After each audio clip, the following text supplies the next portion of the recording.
कबीर जग के जौहरी, घट की आँखी खोल, तुला सम्हारी विवेक की, तौले शब्द अमोल। हे जिज्ञासु, जगत में पारखी संत अंतःकरण के विवेक वैराग्य की आंखें खोल देते हैं। वे विवेक का तराजू उठाकर अनमोल सार शब्दों को तौलते हैं। सदगुरु कबीर साहब यहाँ पारखी जो शब्दों की परख करने वाले हैं, ऐसे संत जन का गुणगान करते हुए कहते हैं कि हे जिज्ञासु, जगत में पारखी संत अंतःकरण के विवेक वैराग्य की आंखें खोल देते हैं। इसलिए संसार में प्रथम पूज्य है पारखी संत। पारखी संत हमें वैराग्य की बातें बताते हैं, विवेक की बातें बताते हैं। हमारे अंदर में जो मन के भीतर में विवेक छुपा हुआ है उसको जागृत कहते हैं, और कहते हैं कि अपने मन से विवेक करो, संसार के प्राणी पदार्थों के प्रति वैराग्य रखो। देखो, संसार के प्रत्येक प्राणी विनाशी हैं। जिसे हम उसमें सुख चाहते हैं, उसमें सुख जरा भी नहीं है। अपनी आंखें खोल कर देखो। इसलिए जगत में पारखी संत अंतःकरण के विवेक वैराग्य की आंखें खोल देते हैं। वे विवेक का तराजू उठाकर अनमोल सार शब्दों को तौलते हैं। तो विवेक की तराजू, जब तक हम शब्दों को विवेक की तराजू में तोलेंगे नहीं, तब तक हमें सार शब्दों का बोध नहीं हो सकता है। उन अनमोल शब्दों का जो आत्म कल्याण के लिए बहुत महत्वपूर्ण है, उसकी परख हमको नहीं प्राप्त होगा। इसीलिए सदगुरु कबीर साहब कहते हैं, जिज्ञासु, ऐसे संत जन संसार में विचरण करते हुए पूजनीय हैं। गाहक मिले तो कुछ कहूँ, ना तरु झगड़ा होए, अंधों आगे रोइए, अपना दीदा खोए। यदि मेरे खरे स्वरूप ज्ञान का कोई ग्राहक मिले तो मैं कुछ कहूँ, अन्यथा अविवेकी के सामने कुछ कहने पर झगड़ा होगा। अंधों के आगे रोना क्या, अपनी आंखें फोड़ना है।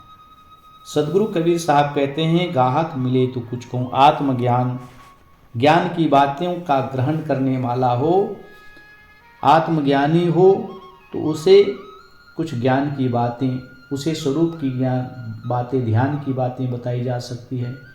लेकिन जो अविवेकी हैं, कुछ समझते ही नहीं हैं, उनके सामने अगर ज्ञान कहो तो केवल झगड़ा करते। आज संसार में दौड़ रहे हैं अपनी मन की इच्छा को पूर्ण करने के लिए, मूर्ति पूजा, कर्मकांड, इतने लोग फंसे हुए संसार में, और ऐसे लोगों को फंसाने वाले भी हैं। जरा भी विवेक नहीं करते कि पत्थर की मूर्ति को इंसान ही ने बनाया है, और उस पत्थर की मूर्ति की सेवा करने से कोई कल्याण होने वाला नहीं। कल्याण तो ज्ञान और वैराग्य से होगा, गुरु भक्ति से होगा। लेकिन संसार के लोग तो अज्ञानी हैं, और उस अज्ञान में डालने वाले ऐसे दलाल लोग इस संसार में भिड़े हुए हैं कि मनुष्य को किसी प्रकार से बोध ना हो, और अपनी रोटी सेंक रहे हैं, धन को हरण कर रहे हैं। इसलिए सदगुरु उन लोगों से सावधान करते हुए कहते हैं कि यदि मेरे खरे स्वरूप ज्ञान का कोई ग्राहक मिलता है तो मैं उससे कुछ कहूँ, अन्यथा विवेकी के सामने कुछ कहने पर वह तो झगड़ा करेंगे। अंधों के आगे रोना क्या, अपनी आंखें फोड़ने के समान है। इसलिए साहब जो कहते हैं, जो विवेक के अंधे हैं उसके सामने कुछ कहना ही व्यर्थ है। जो विवेकी हैं उसके सामने तो कुछ कहा जा सकता है, वो विवेकी सुनेंगे भी। लेकिन जो अविवेकी हैं उसको ज्ञान की बातें कैसे कहा जाए। अंधों के सामने रोना क्या। जो हंसा मोती चुगे, कांकर क्यों पतियाए, कांकर माथा ना नवे, मोती मिले तो खाए। जो विवेकी असार जड़ विषय त्याग कर सत्य स्वरूप चैतन्य ज्ञान की स्थिति में रत हैं, वह कंकड़ रूप असार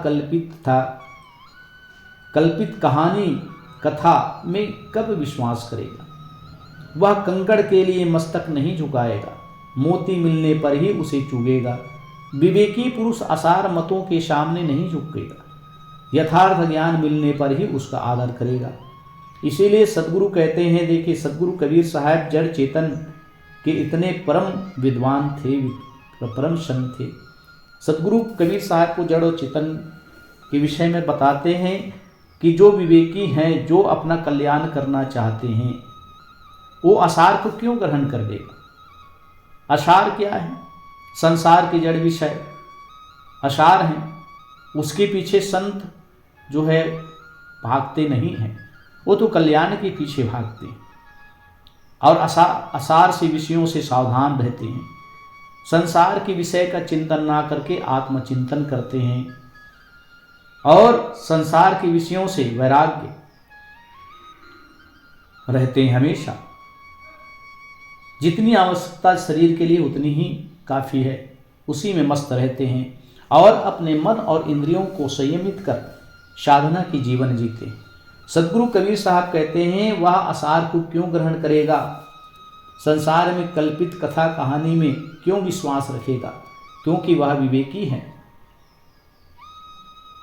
अब ये कहानी कथा काल्पनिक होते हैं, हालांकि सिद्धांत को समझाने के लिए कहानी कथा की कही जाती है, परंतु आज इसने काल्पनिक देवी देवताओं की कहानी कही जाती है जो निरर्थक है कि अमुक देवता ने उसको जीवित कर दिया, अमुक देवता ने ऐसे फल दे दिया, अमुक देवी देवता की उपासना करने से ये फल प्राप्त है। ये बिल्कुल निरर्थक बातें हैं। अगर फल की प्राप्ति चाहिए तो साधना करें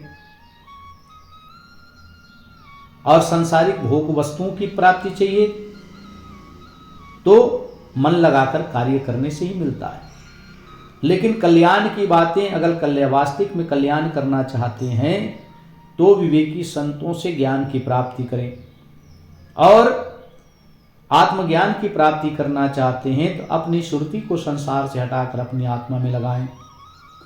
इसलिए साहब कहते हैं कि मोती मिलने पर ही उसे चुगेगा विवेकी संत, विवेकी भक्त मोती मिलने पर ही उसे ग्रहण करेगा और आसार मतों के सामने झुकेगा नहीं। यथार्थ ज्ञान मिलने पर ही उसका आदर करेगा।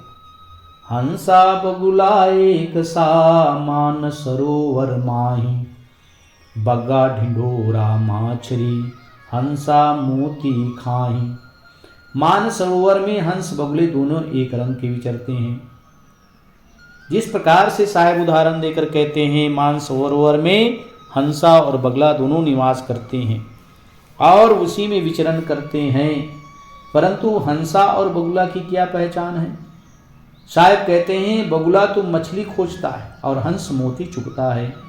इसी प्रकार इस संसार रूपी ताल तलैया में, इस मान सरोवर में हंसा और बगुले दोनों रहते हैं।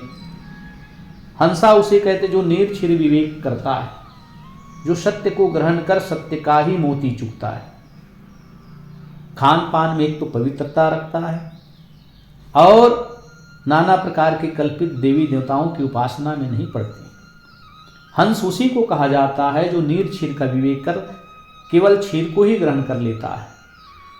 उसी प्रकार से संसार में हंस और बगुले के समान दो रहते हैं। एक विवेकी संतजन रहते हैं, विवेकी भक्तजन रहते हैं जो संसार के आसार को त्याग कर केवल सार को ग्रहण कर अपने जीवन का कल्याण करते हैं। और एक बगुले के समान मछली अर्थात जिनका खान पान गंदा होता है, जो आचार विचार से हीन है, जो आश्रम से गिरे हुए हैं, ऐसे भी संसार में लोग हैं। साहब कहते हैं वो बगुला के समान हैं, वो गंदगी खाते हैं।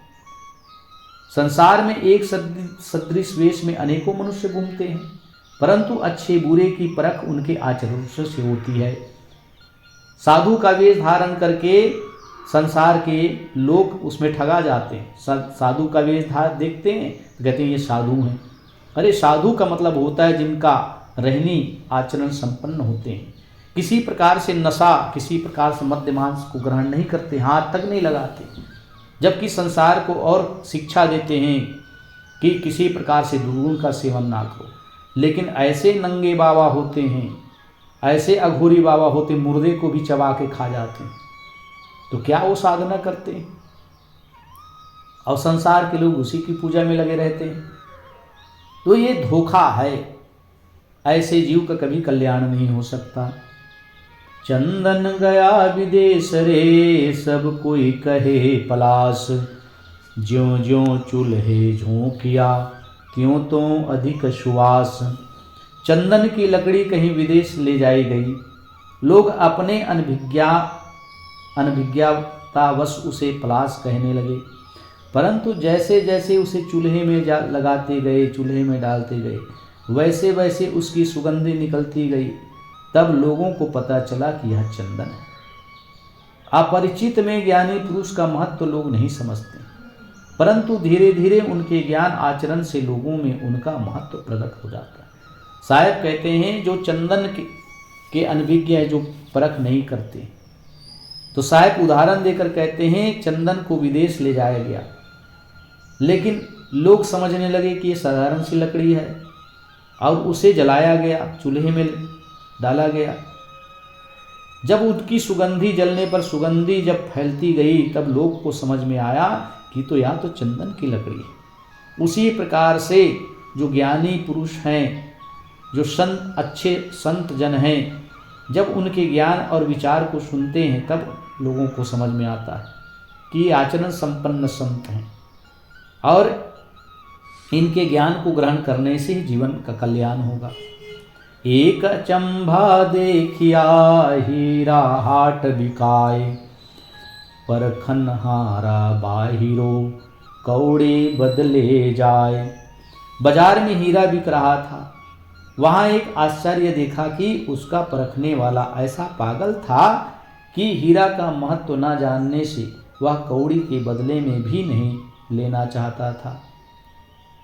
अज्ञानी लोग भोगों के सामने ज्ञान का महत्व नहीं जानते, इसलिए साहब कहते हैं, उदाहरण देकर कहते हैं कि जैसे हीरा बाजार में बिक रहा था, लेकिन बड़े आश्चर्य हैं कि उस हीरे को परखने वाला कोई नहीं, उसे कौड़ी के बदले में भी लेना नहीं चाहता। उसी प्रकार जो है संत जन संसार में विचरण करते हैं, जो कल्याण की बातें बताते हैं, आत्मज्ञान की बताते हैं, बातें बताते हैं, साधना की बातें बताते हैं, लेकिन अज्ञानी और विवेकी कहते हैं कि भाई संसार में हम अपने बंधन को छुड़ा नहीं सकते, हम तो अपने बाल बच्चे में मस्त हैं, हम तो ज्ञान वैराग्य की बातें हमारी समझ में नहीं आती है, हम तो खाते हैं मस्त, बस नाम जपो जीवन का कल्याण हो जाएगा, बस मूर्ति की पूजा कर लो, उपासना कर लो, हमारे सारे पाप धुल जाएंगे। लेकिन उसे ज्ञान की आवश्यकता नहीं। इसलिए सदगुरु कबीर साहब उदाहरण देकर कहते हैं कि हीरा बाजार में बिक रहा था, बड़ी आश्चर्य की बात है, परखने वाला पागल था, हीरा का महत्व ना जानना, वह कौड़ी के बदले में भी नहीं लेना चाहता था। यानी कि ज्ञान की बातें, आत्म कल्याण की बातें जो है संसारिक व्यक्ति लेना नहीं चाहता है, क्योंकि अविवेकी है, केवल भोगों को ही सार समझता है, प्राणी पदार्थों को ही सार समझता है। जिस उद्देश्य से मानव जीवन मिला वो है कल्याण करने के लिए, लेकिन कल्याण करने के बजाय संसार के भोगों में अपने जीवन को नष्ट कर। जब जीवन में दुख आए, कष्ट आए, क्लेश आए, तब भगवान की याद करने लगा। इसी प्रकार से लोग पाप कर्म करते हैं और उस पाप से मुक्त होने के लिए नाना प्रकार के कल्पित देवी देवताओं की पूजा उपासना करते हैं, नाना प्रकार के कर्मकांड करते हैं, तो कैसे उनके पाप धुल सकते हैं? जीव का कल्याण तो सच्चे पारखी संत गुरुजनों के आत्मज्ञान से ही होता है। मन उन्मान न तोलिए, शब्द का मूल न तोल, मूरख लोग न जानसी, आपा खोयो बोल। मन की कल्पना से शब्दों की तौल ना करो। साहब कहते हैं जो सार शब्द हैं, सत्य शब्द हैं, मन की कल्पना से उसकी तौल नहीं किया जा सकता। बड़े विवेक से सार असार शब्दों की परख होती है। जब तक कि विवेक हम नहीं लगाएंगे, तब तक सार असार शब्दों की परख नहीं हो सकती। यथार्थ शब्द अनमोल होता है। भूले लोग तो विवेक करना जानते नहीं, वे मिथ्या रोचक वाणियों को सुनकर अपने आप की सुध बुध खो देते हैं।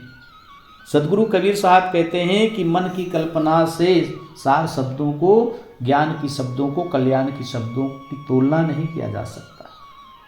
और संसार के लोग रोचक वाणी और भयानक वाणी को ही सुन करके मस्त हैं।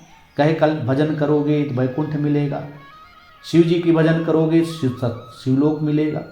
नाना प्रकार के ऐसे रोचक रोचक वाणियों को सुनकर लोग अपनी सुध बुध खो बैठे।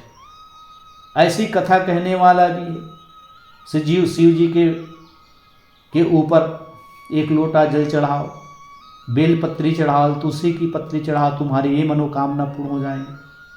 संसार में ऐसी होता तो किसी को काम धंधा करने की आवश्यकता नहीं। मनुष्य को अपने परिश्रम से, अपनी मेहनत से ही मिलता है। अगर आत्मकल्याण चाहते हैं तो संत गुरुजनों की ज्ञान की बातें सुनो और उससे जीवन में धारण कर उस रास्ते में चलो। कोई व्यक्ति दुर्गुणी है, विषयी है, जब तक उन दुर्गुणों को, उन विषयों को त्याग नहीं करेगा, उनका जीवन में कोई शांति नहीं आ सकती। इसलिए सदगुरु कबीर साहब जो है लोगों को संबोधन करते हुए, चिल्लाते हुए कहते हैं कि भाई जागो और विवेक करो, सत्संग करो, भजन करो। कबीर गुदरी बिखरी सौदा गया बिकाए, खोटा बांधा गाठरी खरा लिया नहीं जाए। सत्संग बाजार फैला और ज्ञान सौदा बिक गया। लेने वाले पारखी ले लिए, जो अपनी गठरी में खोटा दाम बांध कर लाए उनसे खरा ज्ञान का सौदा नहीं लिया गया जाता। जिसके पास श्रद्धा तथा निष्पक्षता नहीं है वह यथार्थ ज्ञान नहीं ले सकता है। सदगुरु कबीर साहब कहते हैं जो सत्संग बाजार में फैला और ज्ञान सौदा बिक गया। कि सत्संग बाजार, जहाँ संत गुरुजन की सत्संग होता है उसी को सत्संग बाजार कहा जाता है। वहाँ आत्मज्ञान की बातें, वहाँ सदाचार की बातें, वहाँ बुराइयों को निकालने की बातें होती हैं, वहाँ साधना की बातें होती हैं कि मन को कैसे साधा जाए, अपने इंद्रियों को कैसे साधा जाए, जिससे संयमित जीवन जी करके साधना के पथ में लगकर जीव अपना कल्याण कैसे करे। लेकिन जो विवेकी थे उन्होंने तो ग्रहण कर लिए, और जो अविवेकी है वो खोटा मन में खोट रख करके उसको ज्ञान को ग्रहण करना चाहे तो कैसे प्राप्त कर सकता है। साहब उसीलिए कहते हैं कबीर गुदरी बिखरी सौदा गया बिकाए, खोटा बांधा गाठरी खरा लिया नहीं जाए। जो खरा है, आत्मज्ञान की बातें हैं, कल्याण की बातें हैं, यथार्थ बातें हैं, उसको तो ग्रहण नहीं किया और अपने उस गठरी में, अपने मन की गठरी में नाना प्रकार के खोट उन्होंने बांध लिया। साहब कहते हैं ऐसे जीव का उद्धार कैसे हो सकता है, ऐसे जीव का कल्याण कैसे हो सकता है।